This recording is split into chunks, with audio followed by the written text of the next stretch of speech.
crazy happening, y'all. I hope that you can hear me. It's been a while, just been in the heap of things from school and things like that. But I completed the Armor of God series for Tea Tips and Tips with Christ. If you want to go back and watch that, I have a playlist where you can go and see it, or you can just go on my channel and they are all there. However, for this one, it's going to be I'm going to share a testimony. Um, I felt led to share this. Not many people know about this season of my life. And I just, like with everything, I pray that it blesses somebody, that it helps somebody, even if it's just one person. I pray that it still helps somebody. Yeah. So I'm not really gonna edit this. I just feel like it's best if I just leave it as is. Um, yeah, so this testimony I'm gonna share is about how God delivered and healed me from seizures or epilepsy. If you don't know what that is, it is a neurological condition where you have seizures and they are uncontrollable. It is a condition, I don't want to call it a disease, but it's what people consider an invisible disability. You really don't know that someone has it unless they really tell you or you witness it. And there's not a cure for it. So yeah, that's just a little backstory of what it is. So I guess I should give a kind of like a backstory. In May of 2019, so my senior year of high school, I had an undetected sepsis, and didn't know I had it until I ended up in the hospital. And that is when I experienced a seizure for the first time, because I was sick and my fever was up there. If I'm not mistaken, it got really high, between like 106, 108. Yeah, that's a different story for a different day. But after that, I was fine. Never had any ever again. Uh, yeah, I was healthy after everything. And so, so then, fast forward, COVID happens, everything like that. Everyone's home. We're all quarantined and everything. The world opens up, like that summer. Yeah, I believe it was that summer. Yeah. And my family decided that we've been cooped up in the house for a long time. So we decided to do a family trip to like a family outing to Jolly Rogers in Ocean City, at the beach. So we went to the beach first and then we went to Jolly Rogers. And one thing about me is that I don't like rides, okay? I was afraid of heights, and I never really liked the roller coasters and crazy rides and stuff like that. I'm a teacup girl. Yeah, so you're gonna catch me still on the teacups at my big age. And so I decided that day, we've been cooped up in the house for a long time. Why not just go out and try and do something different? So I decided that I was going to get on some rides with my siblings. They had been asking me and things like that, and I eventually said yes. Fast forward, we go on the rides and everything, and there's this, it's like nighttime at this point, and there's like this, I cannot remember the name of the machine of the ride, but it's where like you're sitting down in these like carts or whatever, and they're similar to the swings at the fair. If you go to a fair and they have like the swings with the chains, it's similar to that, but it's more structured. So it's like 2 to 3 people in one cart kind of thing. And the machine goes up and it spins, and like the faster you go, the higher up you go, like to the point to where like we're like above all the trees and things like that. We're pretty high up, and of course I'm screaming for my mama, but eventually I'm fine. I feel like I'm gonna have to move because the lighting is really weird. Give me a sec. Okay, this is like a weird angle to record from, but whatever, I'm back. So yeah, I went on the ride, and at first I'm screaming for my mom, but eventually I start to enjoy it. It's like whatever, adrenaline rush. And out of nowhere, had started seizing on the ride. So I could hear my little sister, one of my little sisters, were on the ride with me, which is me and her, and she starts screaming, but everyone is mistaking it for, she's screaming because of the ride and adrenaline and all that stuff. But so we go through the whole. I'm having the seizure on the ride, and the ride continues all the way to the end, because they couldn't tell that she was calling for help. So the ride gets done. I'm still going, and she calls people over. She calls my mom and my dad over, and one of the ladies, she was a nurse, which, thank the Lord. What? You can't tell me like that. Just that in itself, that there was a whole full-blown nurse, and I want to say there was a doctor there too. Either way, there was somebody in the medical field that was right there, like right there. So they had got through the gate and came to me, and then that's when I heard my dad. I could hear everything, and yeah. So she comes. I can feel her put something underneath my head, and they turn me over, so I don't bite my tongue or anything like that. And then I can hear my dad like telling them like, "Hey, it's my daughter," because they were trying to like remove everybody. So fast forward after that, they take me to this like little office building for Jolly Rogers, and they're like trying to get like my information. I'm crying. As soon as I came out of it, I started crying, and I was just stuck afterwards, because like I'm still trying to figure out what the heck just happened. And honestly, I was scared. And so my dad's trying to give them like the information and stuff, and I end up going to the hospital. Now, just because the world opened up doesn't mean everything opened up. I had to be by myself in the ambulance truck, and also while I was at the hospital, my parents couldn't come in there. Nobody could come in there with me. So I was in there by myself. Of course, I got an IV and all that stuff. They took a bunch of blood samples to try to rule out a lot of stuff. Yeah, I was there for hours. My phone was about to die, so I couldn't really talk to nobody.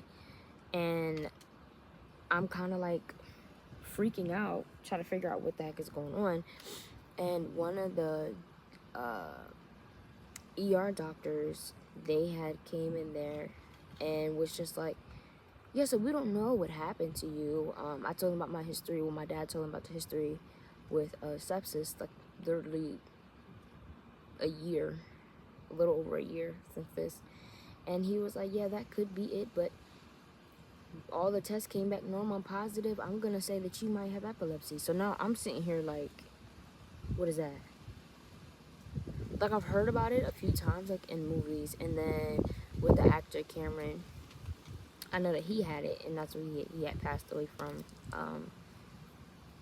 So I'm just like kind of freaking out, but at the same time kind of just like looking like, huh, what do you mean? I don't understand what you're saying. So he was like, yeah, we have a neurologist up here where we contacted him, and we're going to get you in contact with him. We have a scheduled meeting. We have a meeting, an appointment scheduled, and we're going to highly recommend that you go there to try to figure out what's going on. And that was the end of that. I was there for hours just for them to tell me that. So I end up going home, and on the whole ride home, I'm just silent. And I'm pretty sure I did not sleep that night.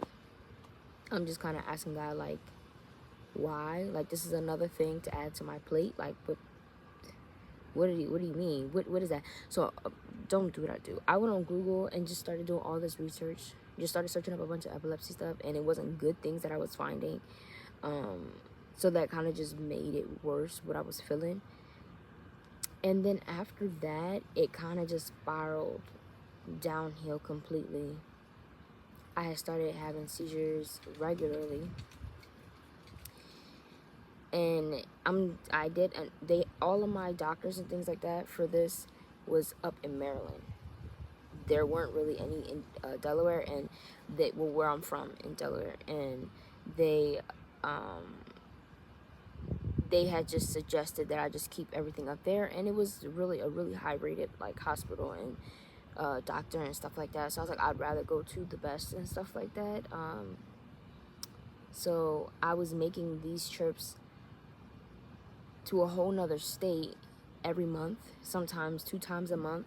So you can imagine the strain this is putting on my family. Yeah. and they couldn't figure out what was going on. And at this point, it had gotten to the point to where I was having multiple seizures a day, and it was a very kind of unique case for the doctors, and it kind of made it difficult for them because I say unique because typically, the way they explain it to me, typically with seizures, you are unconscious in a way. You don't remember what happened. You don't remember that you had one. And just kind of the symptoms that I had, it didn't align with what a typical seizure would be. So I could remember everything that happened every time. So I'm like, I'm conscious, but not in control of my body, if that makes sense. So I could remember everything that was going on every time. And on top of that, they say that, seizures are dangerous because it affects your brain. And when you have a seizure for a certain period of time, this is why they tell you to time it, because when you have a seizure for a certain period of time, it can affect your brain. And some people actually do pass away from it, unfortunately. And the seizures that I was having at that time was lasting 5 minutes, 10 minutes, 30 minutes. Sometimes I had them back to back for 30, 45 minutes, even sometimes an hour. And it had gotten to a point where I was having them in my sleep, and I had lost there was a bunch of restrictions placed on me. Like, I had to be on 24 hours supervision. I could never be by myself. I could no longer take showers. I could no longer take showers. Standing for long periods of time. I had to limit screen time. Certain lightings I couldn't be in. Even like driving through like trees and stuff like that. I lost my license. Couldn't drive. There was just no pools, no hikes, no rides, no airplanes. I couldn't take a flight or anywhere. Couldn't travel. Even traveling was a safety issue and things like that. So there was a lot of restrictions placed on my life, and that was very frustrating. I kind of felt like, and even like no one knew about this, but I could sense the change of how people treated me that did know, and how they viewed me, and I didn't like that because I'm like, I had a condition, but that doesn't mean that I'm incapable, you know. But I understand why, and I understand like the fears and things like that, which I was terrified. I'm gonna be honest, I was terrified. Like, there were many times where I thought that, that was gonna be the end, just because how severe it was. And another thing with it was, I would have paralyzing episodes. So like after one, or it would kind of be like an aura kind of thing. You have to kind of look all this stuff up, because if I try to explain everything, we're gonna be here for a while. So I would there's like an aura type of seizure where you don't go into full convulsions, but you kind of just like space out and things like that. So it would be that, or it would be like a full blown convulsion, and the convulsions would like vary in intensity and things like that. But even sometimes I wouldn't even have one. I would just still have a paralyzing episode, and sometimes it would be partial body, it would be full body, sometimes it would be just speech.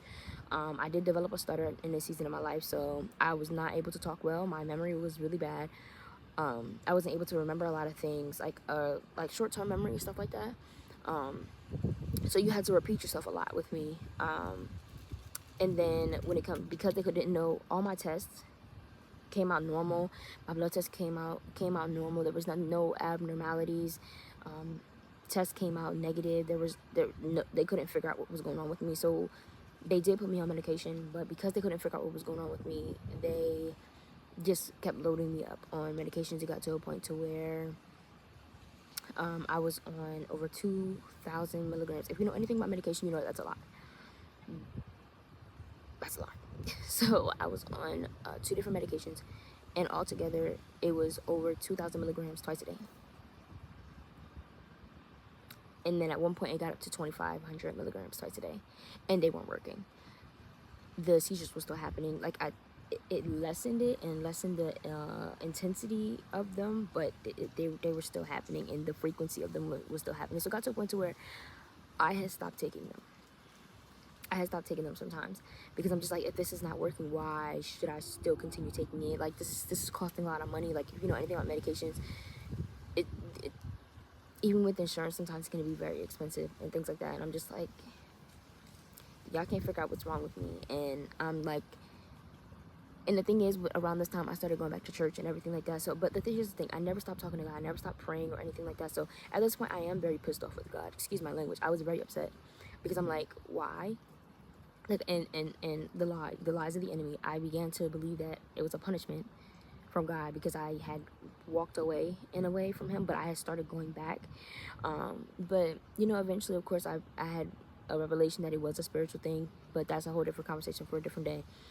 I had to get a lot of tests done. I had MRIs done, CAT scans, EEGs, EKGs, and there were times where there was one time where I had to have at home EEGs, and the thing is, this is a very vulnerable and humbling time for me because with EEGs, they like hook all these like wires up into your brain and stuff like that. Before at home, when they set up a camera, you have to stay in one place for, mine was 3 days. So I had to stay in this one place, like this one portion of my room for 3 days in front of a camera so they can make sure that they see me. I really only had time to leave for, to like use the bathroom. That was it. Yeah. And even with that, they couldn't figure out what was wrong. It came out completely normal, even with the seizures that I had, because I did have to log everything, and they could obviously see on the camera. Everything came out normal. And so now I'm getting frustrated because I'm like, what do you mean? You can't keep telling me this is normal when it's obvious. Like, now you have physical evidence. Like, you know, like, me telling you is like one thing, but you actually seeing it like on video and having like the evidence there, like, you can't tell me that this is normal, because this is not normal. Everything's not normal. This is not normal. And they got to a point to where they was like, okay, we're just gonna send you up to John Hopkins. We're gonna send you up to John Hopkins to see if they can figure out what's going on with you. And so I had to do a week-long visit, and at this point, I'm tired, I'm drained, I lost a lot of weight. I'm already a small girl, but my lowest weight at this time was, I was fluctuating between 91 pounds. I think I got down to 89 once, but I was fluctuating between 91 to 98 pounds, around there. I was very small, and with the seizures, my face would swell. So honestly, I'm gonna clown myself a little bit. I look like a little lollipop. I look like a little lollipop because my face is swollen like bad. I don't know if I'm going to insert a picture, but my face is swollen bad, and I'm skinny. But yeah. So I end up going to this, and like, no one could stay with me. My parents couldn't stay with me. I could have a friend, a sibling, nobody could stay with me. And they put you in this room. It's a nice cozy room or whatever. It's just a regular hospital room with some extra precautions, obviously, because they had to take precautions so I wouldn't like fall or bust my head or anything like that. But there's like cameras set up in the room so they can see me from pretty much every side and things like that.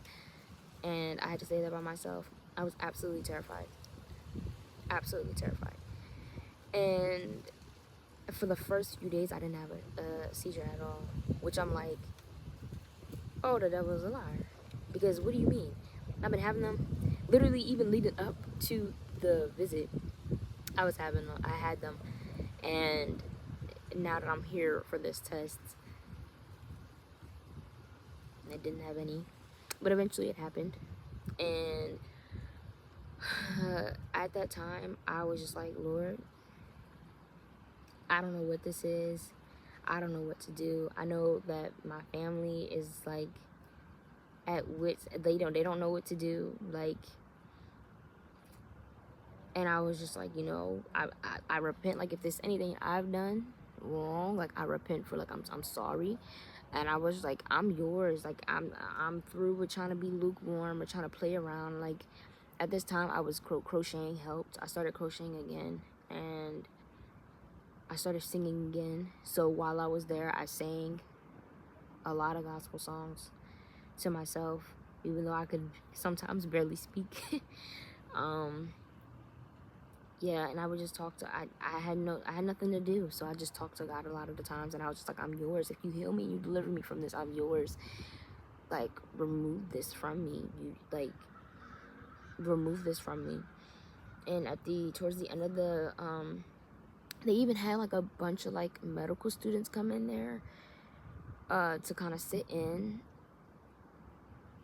That was really weird. That made me feel like a guinea pig, but whatever. But yeah, by the end of it, all these doctors and neurologists, all these people and nurses and stuff came in, all for them to tell me everything's normal, everything's fine, nothing's wrong with your brain, your test and everything came back fine. So we're not really sure. And so I'm sitting here on the verge of tears. Because I'm like, you mean to tell me I've been here for a week? And you found nothing. You found nothing.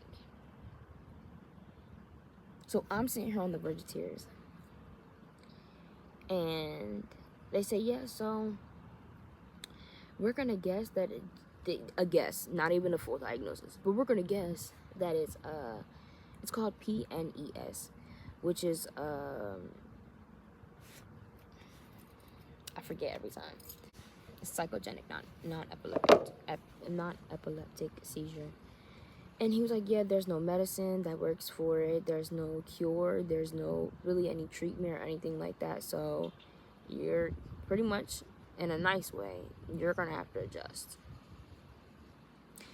And so I'm like, there's no way I'm accepting this. Like, even as, like, when this first started, all the doctors were laying down all the risk and things like that with the seizures and things like that, even down to, like, how it would affect my future children, which I rebuked that immediately. Because what are you talking about? My children are going to come out healthy. I don't care about nothing what you're saying. What? Yeah, no, I ain't subscribing to that. But, yeah, so they were like, it's how they explained it was like when you go through so much trauma and, like, stressful things in your life, your brain and your mind and your body disconnect, and because of that disconnect, the body goes haywire, and you can't control it. So they was like, yeah, we recommend you go to a therapist. It's not funny. I can laugh about it now, but at that time it was not funny. I was like, you got to be kidding me. A therapist?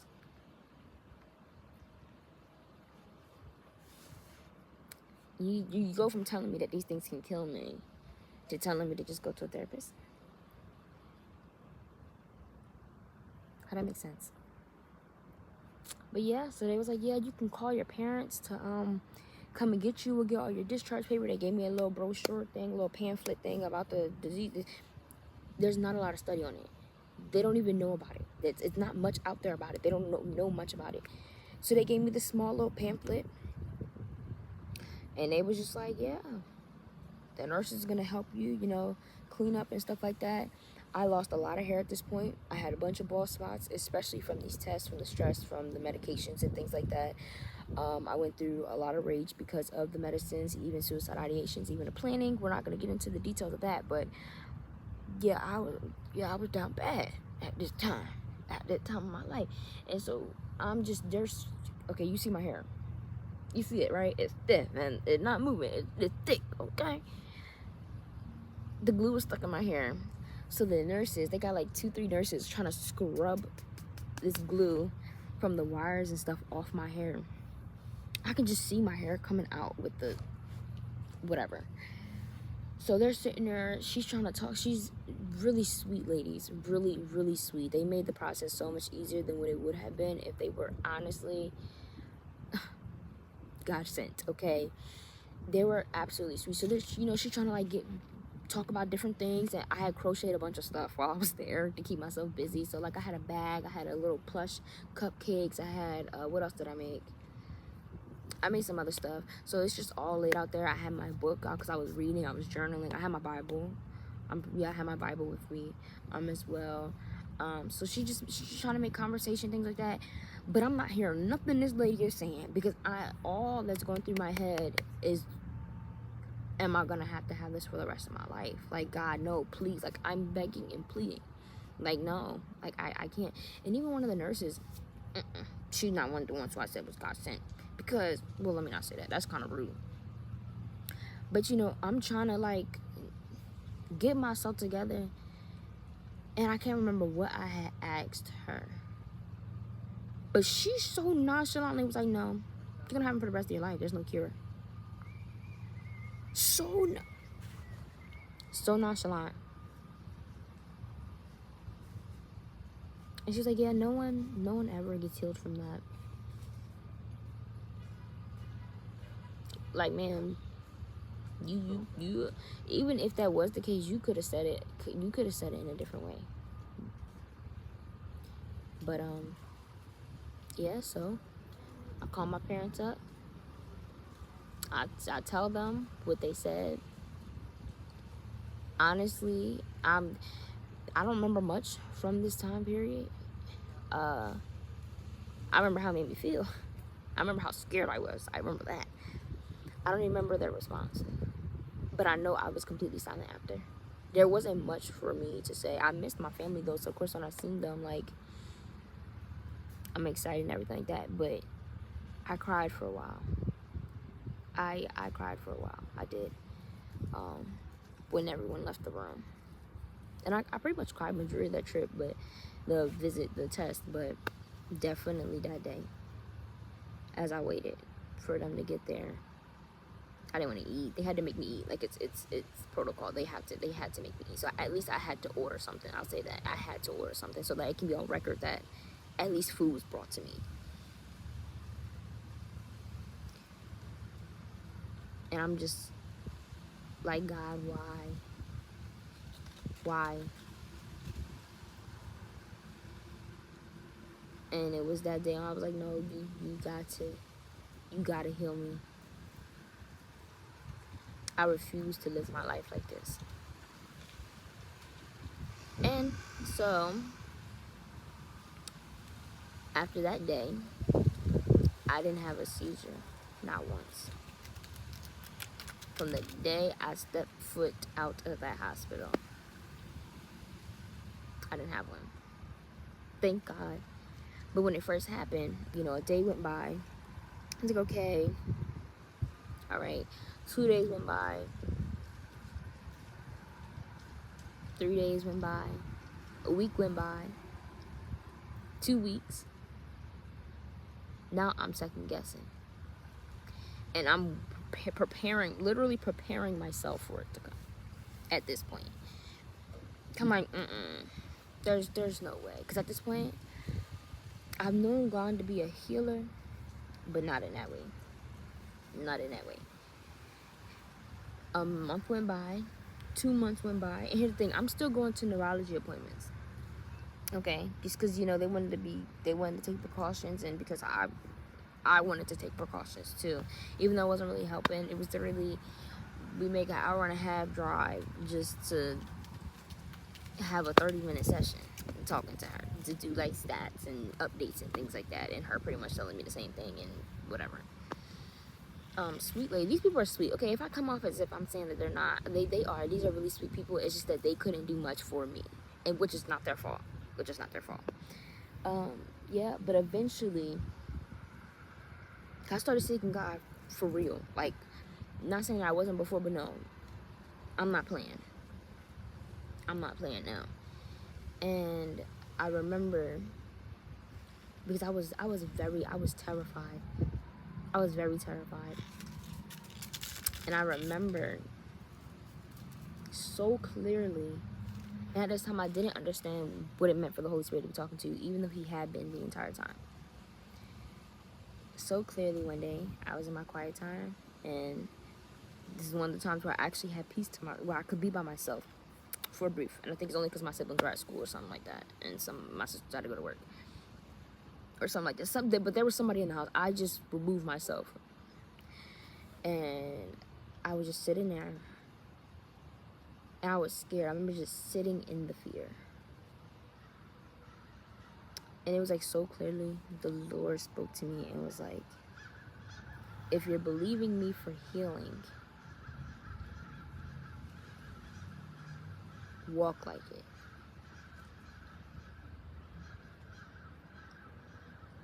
So I'm looking around like, what you mean? Like, that meant stop going to the neurology appointments, Amani. Stop keeping the medication. Stop continuing to re-up on your medication. Because at this point, I was still taking it. Because they recommend that I don't. But then my neurologist was like, oh, take it just in case. But they lessened it. I wasn't taking it regularly anyway after the test. I mean, stop taking the medications, Amani. I mean, stop going to the appointments. That means stop preparing and waiting for you to have a seizure. So, honey, he ain't had to say nothing but a word. nothing but a word. I had this big box of medicines, empty, some not. And usually there's a procedure that you're supposed to go through to get rid of them. No, I wrapped the thing up real tight in multiple bags, so nobody could get access to it. And I chucked that John right in the dumpster. I did go to my last appointment, but I told them when I got there, I said, this is my last one. I'm not coming back. There's a paper, because here's the thing, I had to go 90 days without having a seizure in order to get a paper signed for me to get my license back. For me to go through the process of getting my license back. I was only at like that's another, I kept going to my points because I had to show proof that I wasn't have them. Yep. So I remember in October, it was right before Halloween. I had an appointment right before Halloween, and I said it, I think it was like, I was like 2 days short from 30 days or something like that, and I told her to sign it. I'm not having no more seizures. I haven't had no seizures since I got out the test. Let alone, this is what, June. My test was done in July or August. Yeah, so I think it was July, so August to October. I was literally right at 3 months. Right at 3 months for my last appointment. So I told her to sign it. She signed it. Got all my medical papers. They gave me all my records and everything like that. So this is my last appointment. I will not be coming back. I love y'all. Thank you for all the help. Very sweet ladies. Oh my goodness, very sweet ladies. Especially Miss Barbara. Miss Barbara in the office. Yeah, that's my girl. But yeah. And I walked out, and when I tell you, I felt so free. I was scared. I'm not gonna lie. In my flesh, I was scared, but in my spirit, I was strengthened. And I felt free. And here's the thing, even after this, I did find a therapist. Oh, God sent. Oh my goodness. Divine. I love that girl. I love her. Woman, she a woman. And I did need it. But that's beside the point. Yeah, I didn't have one after that. They gave me hell to get my license back, but I got it back. And this past summer makes 3 years.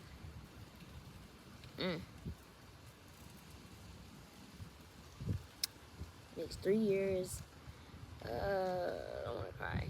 It's been 3 years since I have been healed and delivered from seizures. No more tests, no more medicines. Within the first year, though, after my test, well, maybe a little less than that, maybe 6 to 8 months, I was still having paralyzing episodes. And they thought that was stress induced. Even then, before this and stuff like that, I ended up getting COVID. So you can just imagine how that went. Yeah, that just triggered it real bad. But yeah, I'm grateful. And I'm very thankful. You know how they say you never really know. Like, you can say, God's a healer, God's a provider, God's a deliverer, God's my help and things like that. But you never truly actually believe it until you go through something where you need him to be that. And that was a time in my life where I could say it, but a part of me really didn't believe it until I actually needed him to be my healer, to be my deliverer, to be my keeper. That is my testimony. It's a little long. I tried to be quick, but that is my testimony on how God healed and delivered me from epilepsy or seizures. I'm free, y'all, and whom the Son has set free is what? Free indeed, and I'm standing fast in the liberty in which Christ has set me free, and free I shall be and remain. Y'all go and be blessed now. No one's told you today. Allow me to be the first one to say, I love you. And God loves you so much more. Have a blessed one, lovely. Bye.